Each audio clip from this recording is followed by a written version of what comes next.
It's okay? Yeah, of course, of course.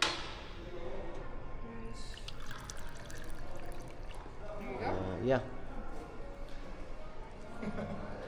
So yun po na what's up sa inyo dyan mga guys. So for today's video is gagawin natin tong 5-tier wedding cakes. Ang baba nito mga guys, dalawang dami cake. No? Dami lang siya, styrofoam. So ang gamit natin dito na method is paneling method kasi nga medyo matigas yung pundan natin kaya hindi siya pwedeng pasoklob kaya pinapaneling natin. So nakita nyo naman kung paano tayo magpaneling.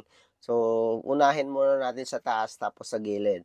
So ayan. So yan na yung last tier na cake. Ayan. So ganun lang pagpaneling. So dapat may pangdikit ka. At dito nga may rush order na sumingit kaya ginawa muna natin. Simple lang naman yung design kaya sinaglit lang natin. Tapos sinukat natin dito yung cake natin. Ayan. So para hindi tayo magkamali, no? Kasi nga ang design nito mga fondant flower lang din siya. Madali lang naman siya gawin. Ayan. So nakita nyo naman. Ayan. So inuna natin dito sa baba.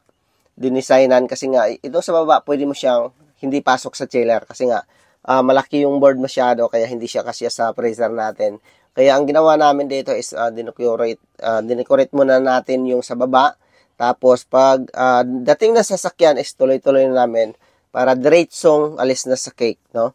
So ayan na, nakita nyo naman, pumatong pa tayo dyan kasi nga kulang yung height natin sa cake. So nakita nyo naman, kasama natin dyan si Boss J at saka Chef Ian. Ayan, so ang pagdikit pala natin dyan sa flour mga kala is gumamit tayo ng white chocolate tapos barbecue stick para tibay yung cake natin. So ayan na yung cake, ayan nakita nyo naman. So alis pala tayo dito mga kala, sasama tayo sa delivery kasi nga medyo malayo yung delivery nito is gabi din, di ba? Alas 8 ng gabi. So ayan na yung resulta ng cake natin na ginawa. Ayan, simple lang talaga siya, wala siyang kaibang-ibang design flower lang tapos yun na.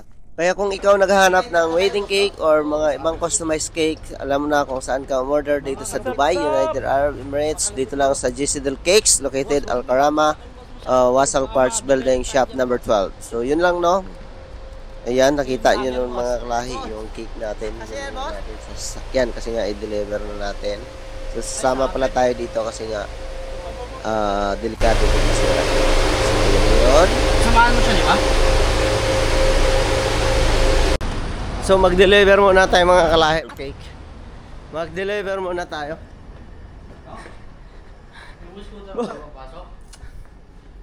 Pasok ko yan, boss.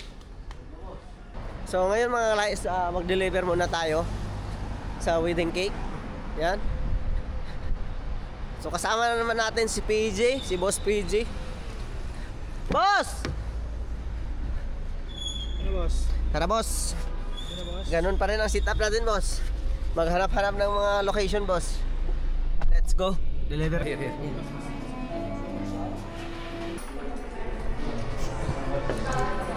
So, yan.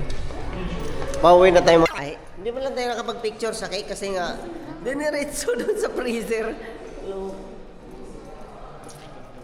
Oh, lupit. Nakita nyo naman yan. Ha? Bawal, boss.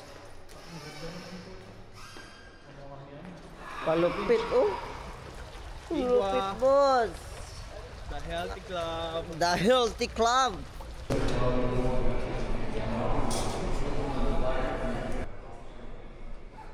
So, nag-deliver lang tayo ng cakes mga kalahi. Oh, ano yan, Boss PJ? Coffee? On. Yes. It's okay? Yeah, of course, of course.